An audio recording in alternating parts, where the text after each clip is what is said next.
కూడా చూస్తున్నారు. First time గనుక నా ఛానల్ చూస్తుంటే మాత్రం ఖచ్చితంగా లైక్, షేర్, సబ్స్క్రైబ్ చేయండి. ఇప్పుడు మీకొక విషయం షేర్ చేయడానికని చెప్పేసి నేను మీ ముందుకొచ్చాను. ఈరోజే నా ఫ్రెండ్స్ నాకు షేర్ చేస్తే తెలిసిందది. నిజానికి నాకు కూడా తెలీదు. అందుకోసమే నాకు తెలిసిన వెంటనే మీకు చెప్దామని చెప్పేసి నేను ఇలా లైవ్ ప్రోగ్రామ్‌కొచ్చేసాను. ఇది ఏంటంటే విషయము ఆహ్, మన మోడీ గారు ఒక మంచి విషయం ఒకటి ఇంట్రడ్యూస్ చేశారు. అది ఏంటి అంటే మనం ట్రాఫిక్‌లో గానివ్వండి, బయటకి గానీ ఎక్కడికైనా వెళ్ళినప్పుడు, బయట ఏదైనా సరే ఇక్కడ నుంచి ఒక దగ్గరికి జర్నీ చేస్తున్నప్పుడు ఖచ్చితంగా మనకు కనిపించే వాళ్ళు బెగ్గర్స్.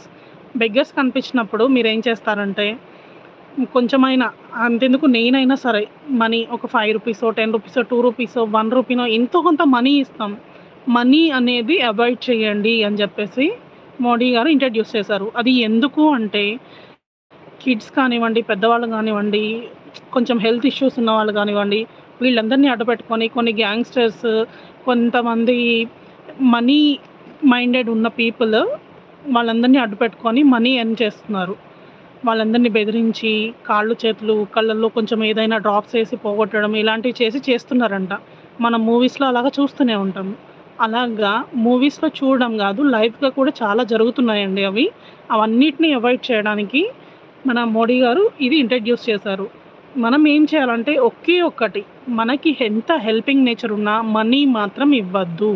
మనీ ఇవ్వడం వల్లే ఈ ప్రాబ్లమ్స్ అన్నీ. అందుకని చెప్పేసి మీరు మనీ ఇవ్వకండి. మనీ ఇవ్వకుండా మీకిష్టమైన సమ్ బిస్కెట్స్, క్లాత్స్, వాటర్ ఇవ్వండి, జ్యూస్ ఇవ్వండి. మీకింకా ఎక్కువ హెల్ప్ చేయాలి వాళ్ళకి చాలా వాళ్ళు ఇష్యూలో ఉన్నారు, సమ్ హెల్త్ ఇష్యూలో ఉన్నారంటే మెడిసిన్స్ ఇవ్వండి. ఇంకేదైనా ప్రాబ్లమ్ ఉంటే గ్రోసరీస్ ఇవ్వండి. చాలామంది చాలా విధాలుగా హెల్ప్ చేస్తున్నారు. మనం ఫేస్‌బుక్‌లో ఇట్లాగే యూట్యూబ్‌లో అన్నిట్లో చూస్తూనే ఉన్నాము. ఇన్‌స్టాలో కూడా చూస్తున్నాము. కాకపోతే ఏంటంటే మనం చేసినప్పుడు మాత్రము మనకంత టైం లేక మనం మనీ ఇస్తున్నాం. మనీ మాత్రం ఇవ్వకండి. బెగ్గర్స్‌కి మనీ ఇవ్వద్దు. అలా ఇవ్వడం వల్లనే చాలా అంటే చాలా ప్రాబ్లమ్స్ వస్తున్నాయంట. నిజానికి నాకు కూడా తెలీదు. నేను కూడా చాలా సార్లు మనీ ఇచ్చాను. అందుకోసమే ఇప్పుడు ఇవ్వకూడదని ఫిక్స్ అయ్యాను. ఇప్పటి నుంచి నాకు ఎప్పుడైనా హెల్ప్ చేయాలనిపిస్తే ఫుడ్ ఐటెమ్ ఇద్దామని చెప్పేసి నేను చాలా గట్టిగా ఫిక్స్ అయ్యాను. మీరు కూడా ఫిక్స్ అయ్యి ఉంటే ఒక లైక్, కామెంట్, షేర్ చేయండి. మీకు నచ్చితే మాత్రం ఖచ్చితంగా కామెంట్ చేయండి. Thank you.